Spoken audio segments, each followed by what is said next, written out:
all have that person in our lives that we call our best friend forever, our BFF.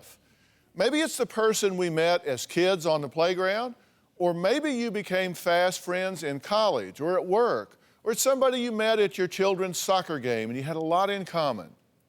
Regardless of how you met, this is the one person that you just might regard as your sacred confidant, the one you trust more than any other. But what happens when your so-called best friend forever completely betrays you by doing something unthinkable, leaving your friendship in question? Well, today we're going to talk about the boundaries, the expectations, and the principles that you need to know in order to maintain a healthy friendship. Now, my first guests, Michelle and Christy, know exactly what I'm talking about. They were best friends for almost 20 years. These two were so close, their parents called them Velcro buddies because they were inseparable. But Michelle says when her best friend forever, Christy, went behind her back, stole her fiancé and the father of her son, and then married him, the friendship was over. Take a look. She's very vindictive, spiteful, conniving, hateful, self-centered. Christy and I were best friends for 20 years. I met Michelle sophomore year of high school. We just clicked immediately. Christy took the man I was engaged to away from me. I married my best friend's ex. 2 weeks after they started dating, Christy took me to the park and told me that she asked Gary to marry her. I was devastated. I laid in my bed for 2 months and cried and cried and cried. Lost 60 pounds over a 2-month period. I gave every bit of my heart and soul to them and they just trashed it. She still is a constant thorn in our marriage. He still calls me and tells me, wish it would have been me instead of her. She is trying to ruin our family. After the breakup, Gary continued to tell me that he loved me, and we were still very intimate up until 6 months before they got married. She has contacted the police stating that I'm harassing her, which isn't the case. I've had to call the cops on Christy several times for telephone harassment and once for posting messages on my profile under Gary's name. She told me I was crazy, pathetic. She said I was just jealous that he loved her and didn't love me. Christy's afraid that if Gary's alone with me for more than 2 minutes, that I'm going to do to her what she did to me. Michelle blames me and hates me for taking Gary away from her. Last time I saw Christy was 2.5 years ago. I have mixed feelings about seeing Christy. I mean, I'm nauseous already at the thought of it. Well, there's obviously no love lost between these two former friends, but unfortunately, just like in a divorce, a precious little boy is caught in the middle of all this drama.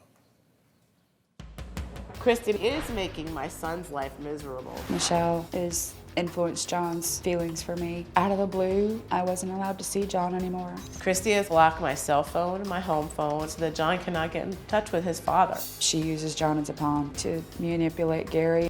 Michelle calls me names in front of John. Every chance she gets, she's completely off her rocker. John was so stressed out. John was in his bathroom vomiting, and he was in tears. He said, Mom, he made me see her. And right after that was when he was diagnosed with the ulcer. I don't want Christy in my son's life. Okay, now you two haven't seen each other in 2.5 years? Yep. Face to face. You haven't been together face to face at all? No. Mm-mm. So have you by design not seen her for 2.5 years? It's been my choice because it's just been my choice not to be around her. She's very rude to my son and I don't like that, and so that's my choice. Very rude to your son? Oh, yes, sir. In what way? Well, let's see, one time he called and she answered the phone and asked him what the he wanted. Another time, yes it is. Another time he called and she told him if he has no respect for her, he can't talk to his father. She hung up on him. Another time, she told him that it was none of his business where his father was or when he would be back. Is that true? No, it's not. Yes, it is. So here's the deal. We're here for some reason, right? Mm-hmm. Why did you want to be here? Because The kid, you know, I've got a 3-year-old that really doesn't understand what's going on, but he's got a brother. And I know as much as John is happy and doing well in school, he's not happy. You don't know my son at all. You never have, and you never will. I was his godmother the day he was Okay, born. why did you want to be You here? weren't there. Because Because Me she's and Gary's Gary- wife. And that's the only reason, is she has stated Hold that on, fact. hold on a second. Okay? I asked her a question, All right, I'm sorry. and I'm going to let her answer. Okay. That's how this works. Okay. Okay, why did you want to be here?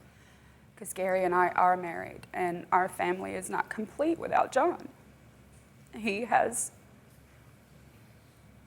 a place in our family, and it's not complete without John. And why did you want to be here? Because I don't want her in my life, and I don't want her in my son's life, and neither does he. She wanted him a part of his life. She wouldn't be blocking the phone numbers every other day. Okay, so at this point, do you have any responsibility or interest in making this easier for the kids, if not repairing this relationship? Absolutely, absolutely. I've always told her son Brandon, and I've always told Gary to let Richard know that they know my phone number, they can call me, but John will not be around her. He physically gets ill when he has to deal with her. Okay, well, what's so evil about her?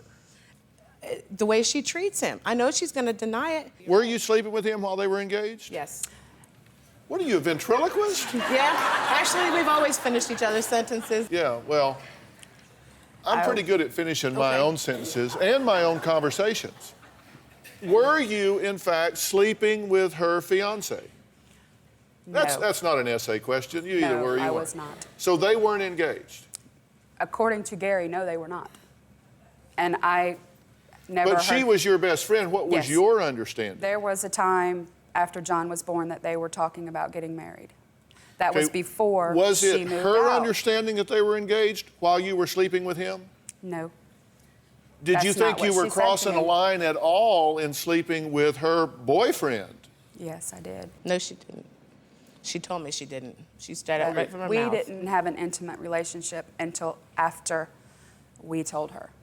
That's not what you told me. I had not had sex with him before we let her know. That's not what she I told did me at her not. mother's kitchen table. She told me that she was sleeping with him.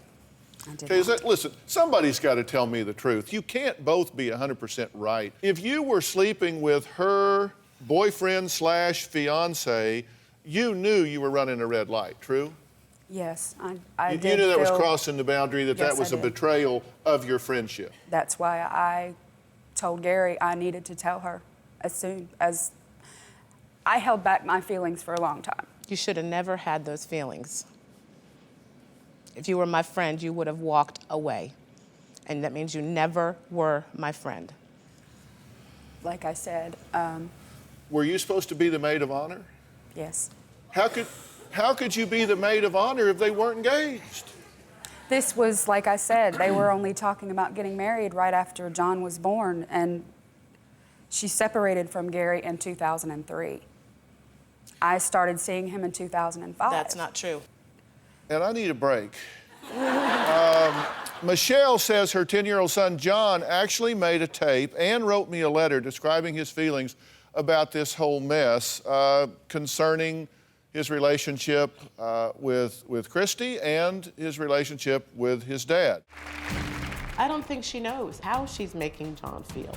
John talks about, as soon as Christy dies, I'll get my dad back.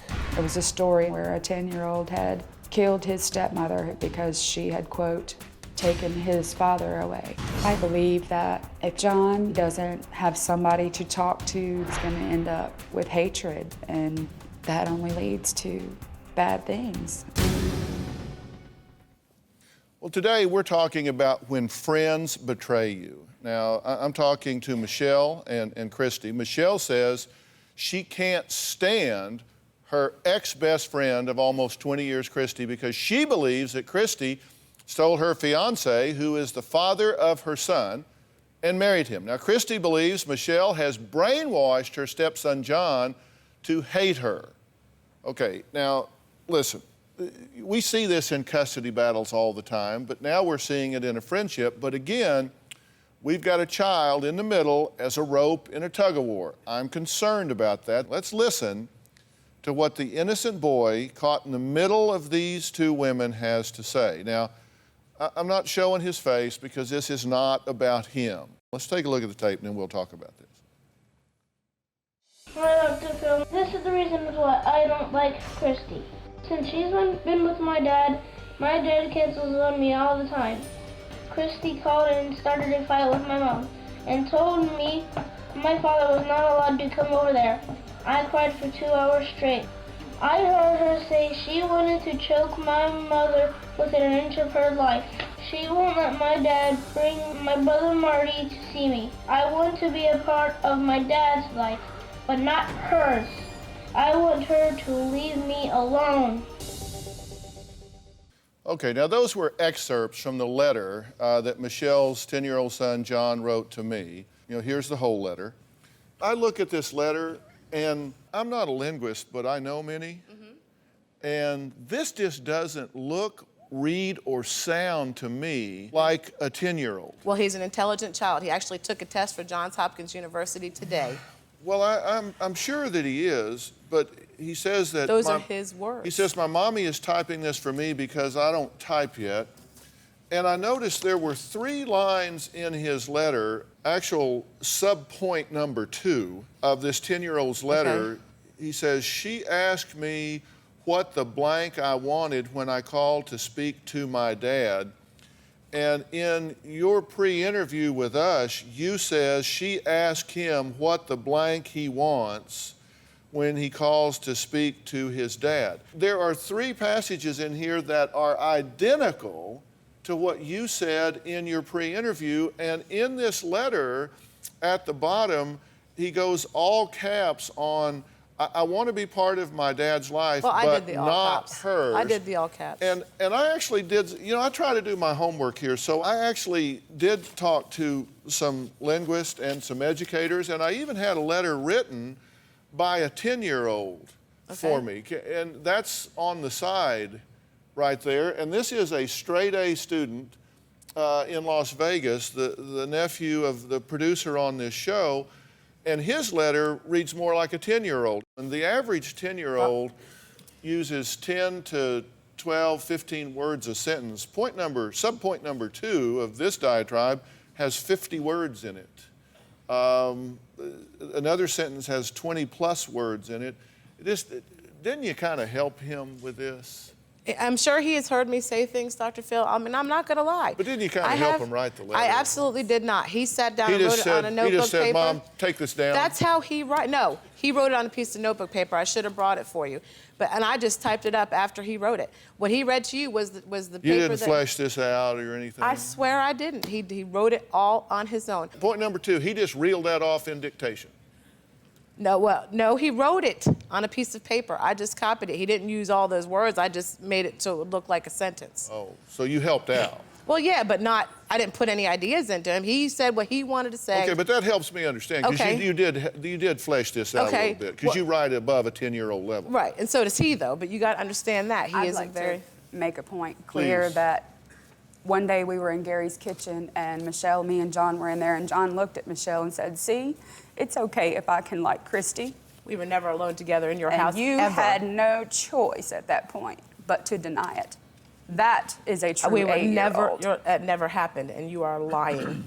That never happened. Yes, it did. I have proof to back up everything I've said.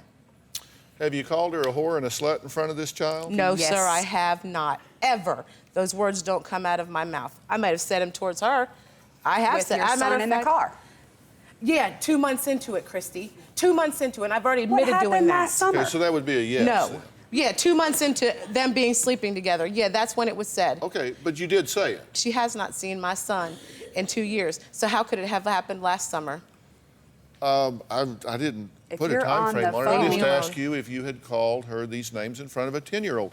Yes. That's the And problem. yet, Look, if and you I admitted guys that don't want already. to be friends, if you don't want to be friends, that's okay.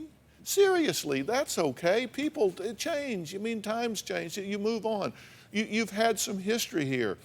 But you don't use the 10-year-old as a pawn in this power He was struggle. 6 when it happened, and I admitted doing that. I've already admitted saying that.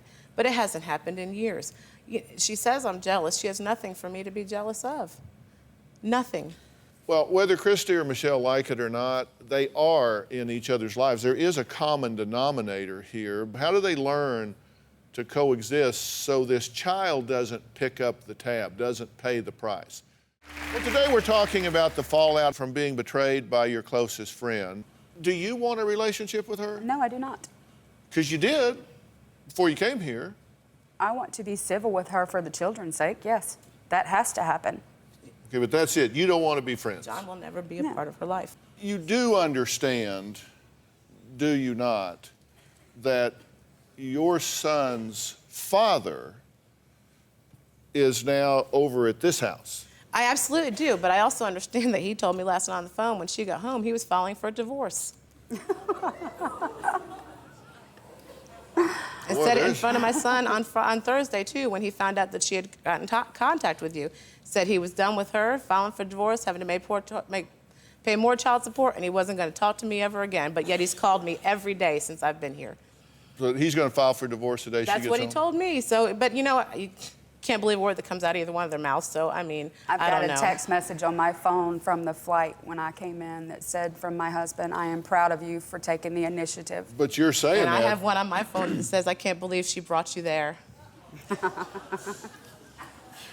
So, I mean... Boy, he's a prince, isn't he? Yeah, he is. He's a prince. Oh, yeah. Again, I don't know who's He telling called the me truth here, last but night 'cause you're she saying that was a bitching total out. kidney punch. I mean, that was designed to blindside her right here on She national knew. television, right? Yes. I mean, She the reason knew. you said She that is blocked you my thought, phone. okay, here's a chance. I'm gonna. But, you know, she thinks he's perfect, and he ain't. He's playing us both, and that's what it boils down to. He lies to her, he lies to me. Well, if he falls out of the picture, you think you two might make There up? might be a possibility. I do not. I think there might be a possibility, but it would take a long time to ever even think about getting close to where it was. All right, look, here's the thing. There is something seriously wrong with your thinking. If 3.5 years after the fact, you're still this emotional and raw Towards and her. upset about this, well, move on. Get over it. I have. She brought up these feelings. No. I haven't. Okay, No, whatever. you haven't moved on. You Okay. haven't gotten over it. You're obviously still very passionate about Towards this. her, Right, not that's towards what I'm anything saying. else. That's what I'm saying. 3.5 years into it, is this a life sentence? I mean, are you going to carry this bitterness and anger and resentment for the rest of your life? It changes who you are, not just with her, but in all your relationships. And I understand that. But you know what, Dr. Phil? I haven't, I'm just trying to show you that I'm not. When she was blowing up my MSN of something I wrote over a year ago that her husband told me, and sitting there saying all that stuff about me, I didn't react. But I didn't react at all. I called her husband and said, please tell her to stop. I'm trying to encourage you to get better, and you're trying to be right. No, I want to get, I thought I was getting No, you want to better. be I right. moved You're on with giving my me life. further evidence. You're giving me further examples of what a horrible person she is. And listen, I get that you think that, but I'm saying at some point you give it up, you move on. And I promise you, if you do things that impede the relationship of this 10-year-old boy with his father, that will come back to haunt you in ways you cannot imagine. As he gets older and figures this out, he will turn and resent you for that. I'm trying to keep you from being in that bad spot. Okay. You know what? You're right. You're right. There's no way I can't tell you what I don't know.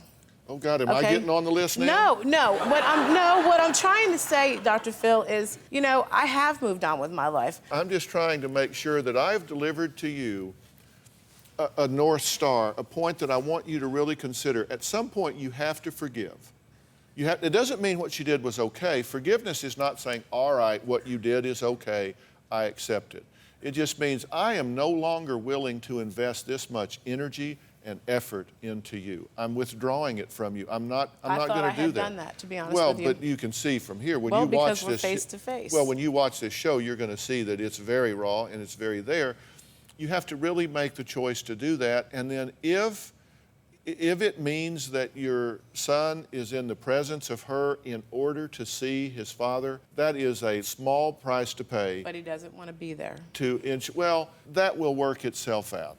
It truly will work itself out. And for your 2 cents in this, let me tell you, if you want to be the wicked stepmother, if you want to be that stereotypic woman that resents the relationship and impedes the relationship of a son with their father, it will come back to haunt you. Let me tell you, you are raising an adult, not a child. And when this boy grows up and he starts to see these things for what they are, those who impeded that relationship with his father are going to pay a dear price for that. And when your husband figures this out and understands if you have been an obstacle to this, making it difficult for his son to reach out and connect him, he will resent that. I promise you. Look, if I can't appeal to your sense of forgiveness, let me appeal to your sense of greed. This will bite you. These kids grow up and they get smart and they figure this stuff out, and you two are going to be on the casualty list if you don't stop doing what you're doing. That's all I'm saying. I wish you two could be friends. I'd be happy to send you to dinner here in Los Angeles and let you spend time together. No, or we thank can you. book you at the roller derby. I would like to say something. But so before- far as the child is concerned, anything that you can do to facilitate that boy's relationship with his father will be a jewel in your crown. I promise you it will. Take the moral high ground here. Take the moral high ground for the benefit of this child. I want y'all to watch this show when you get home. I want you to hear the advice I'm giving you, and then I want both of you to write me a letter about what you take away from this. Okay. Okay? All right, we're going to move on. We're going to meet a young woman who says her former best friend is obsessed with her and feels harassed and frightened every day. So here we have two that say, I don't want to be around the other one. And then we've got two where one is saying, no, I'm actually being stalked. I'm being harassed. We've got a problem here. We're talking about best friends. They ain't forever. Well, today we've been talking about what happens when the friend you thought always had your back turns out to be stabbing you in it. Now, Brittany and Ashley's friendship took a bad turn when Brittany decided not to name Ashley the godmother of her newborn son. Now, attempting to resume her friendship with Brittany, Ashley has sent hundreds of texts and emails to try to work things out, but Brittany says she's just not interested in any type of reconciliation. Take a look. I want my best friend out of my life. My best friend stabbed me in the back. Ashley is irrational, delusional, selfish, stubborn. Tension started when I got married and had a baby. Ashley told me that she wanted my life. I completely feel that I did nothing to deserve this.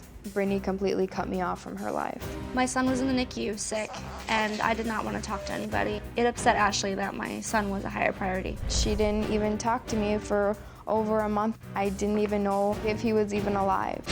I was asked to be the baby's godmother. She announced it at her baby shower. I was very excited, but she lied to me and she asked somebody else to be the godmother. Ashley is immature. I did not want Ashley to be the godmother anymore. I was heartbroken. It was at that moment that I realized that I lost my best friend.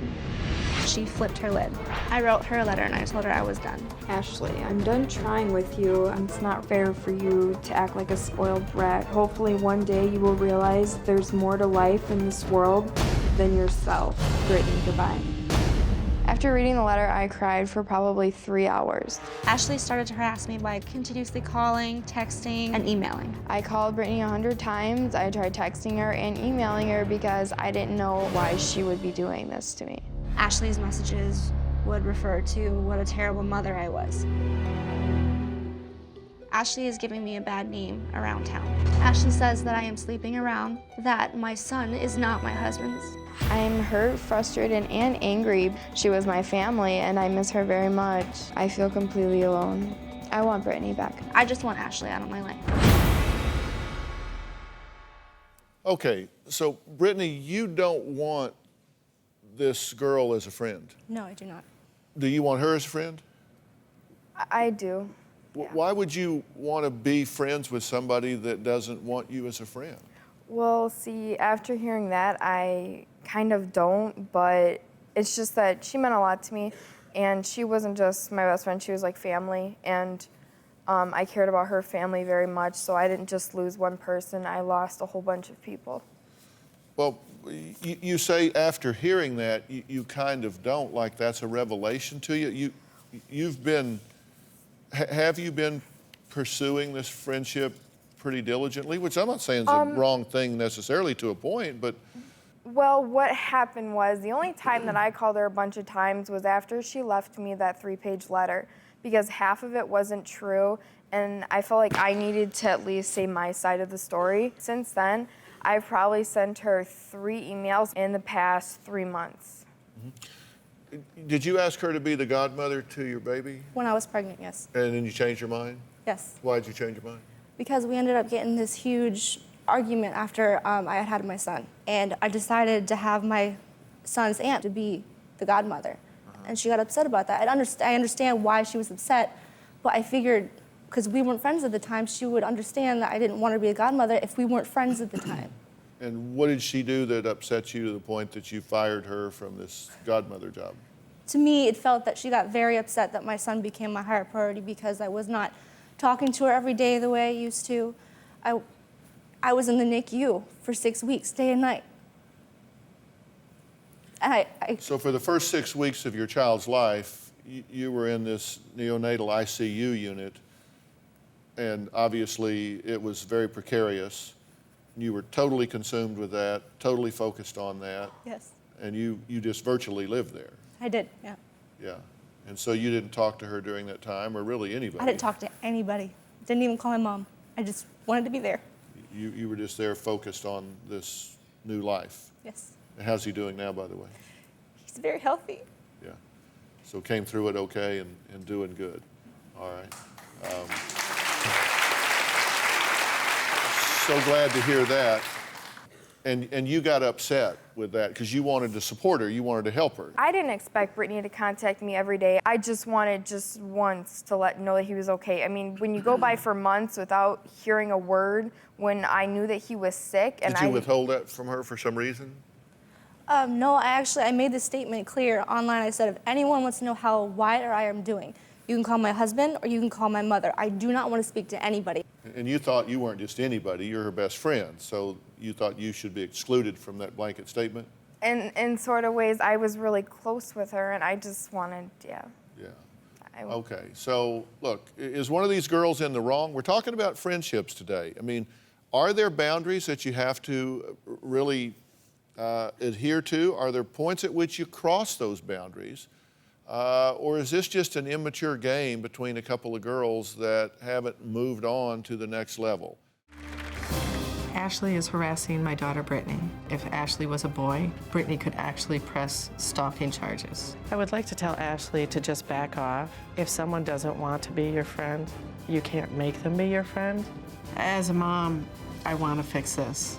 It hurts because there's nothing I can do.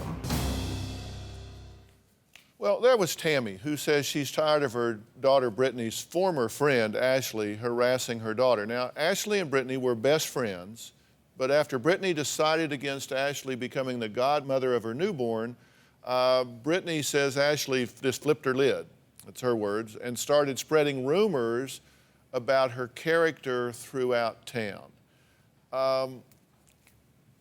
Tammy, what do you think about all of this? I think it's really sad. Ashley was part of our family, but for her to be such a good friend and know intimate details of Brittany's life, and when Brittany doesn't do what she wants her to do, she throws all of it back in her face. I don't think Ashley actually sees everything that she's doing. I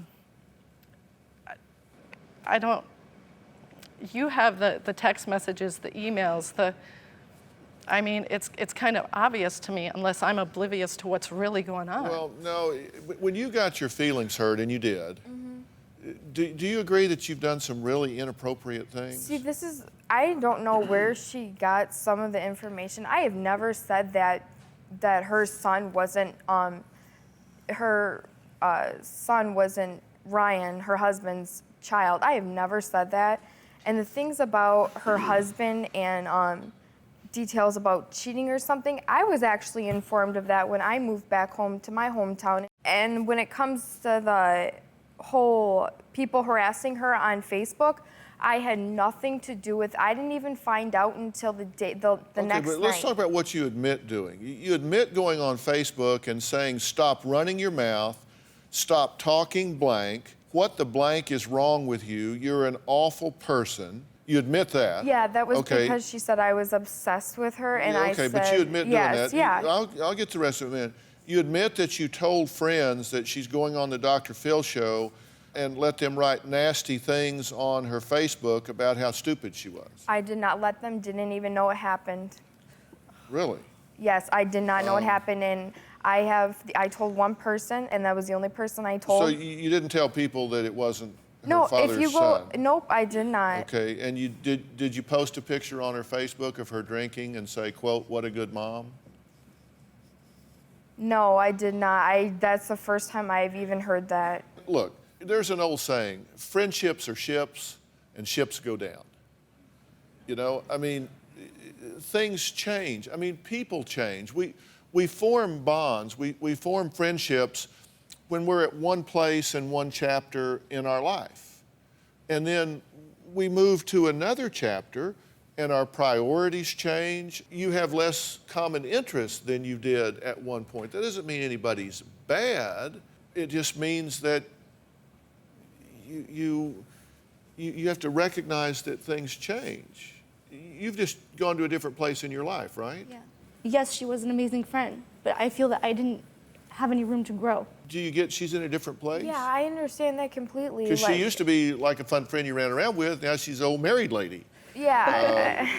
I mean, there are different consistencies. Well, today we've been talking about the appropriate boundaries and expectations when it comes to maintaining a healthy relationship. Now, there are a couple of ways to tell whether a friendship or relationship you're in has become toxic. Number one, you feel bad about yourself after contact. The friend is unsupportive and maybe even becomes demanding. The friend is just a taker. The relationship is draining, unsatisfying, and stifling. There can be unequal footing where you have no voice in the relationship. They can be unreliable, there can be a pattern of constant criticism, there can be little or no respect.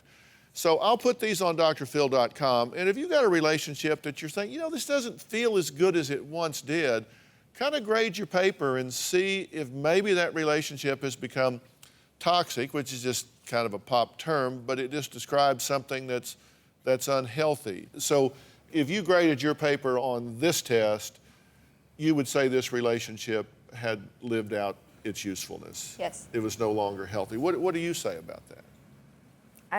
All I say is I'm sorry that she felt that way, and I'm sorry if I made it seem that way. It doesn't mean there's anything wrong with who you are or what you do. It just means that the fit is not there. There is a formula for a successful relationship, and it's this. The quality of a relationship is a function of the extent to which it's based on a solid underlying friendship and meets the needs of the two people involved. So if you're in a relationship, the quality is going to depend on whether there's a solid underlying friendship. And what do friends do? They share, they trust, they laugh, they have common interest. And if you're not sharing, trusting, laughing, and having common interest, then you don't have a solid underlying friendship. And you have different needs now. Yes. And your needs are different. And listen, this can come across as she's now a better person. That's not true. She's just different.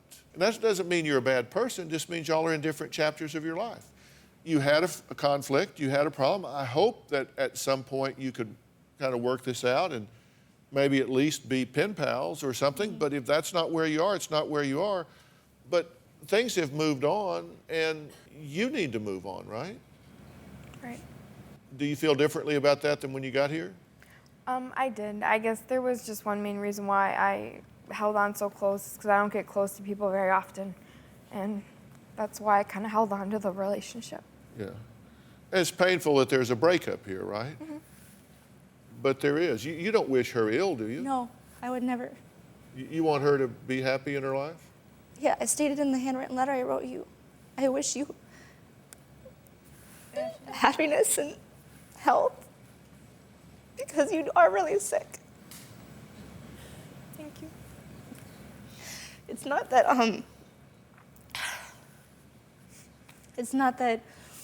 I hated you or anything. It's just I felt that I was in a different place.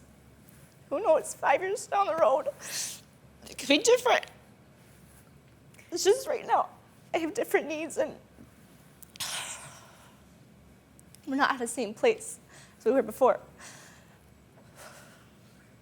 And I understand a lot of other people played a role, and things, you know, catty girls get things are said from this person and that person, and it was more like, you know, it started out between us and more like we ended up outside and other people are fighting our battle, our fight, and it just... Well, you know, just got hopefully y'all can completely raise blown. above that and find some common ground, because there are parts of this relationship you miss, right? Yes, there is. And there are certainly parts of it you miss. And I hope, you know, sometimes you got to put everybody else out of it, and maybe you start again. And if there's a basis for something there, then it will catch on, and if not, it will. But you know, you have to try to be a good giver and see if there's something here that can rekindle. But let's just relax this situation and see what happens. Well, we've been talking about friendships today, and you know, sometimes things can take a bad turn and it kind of takes on a life of its own and starts getting momentum in a bad direction. That's why I said to the two of you, I'm glad to see that there's not just real animosity between the two of y'all at this point. You don't feel angst towards her, right? No, do not. Yeah, okay, well, happy to send y'all to dinner or roller derby. Do you have a story or a question for me? Click the link in the description and tell me what in the world is going on.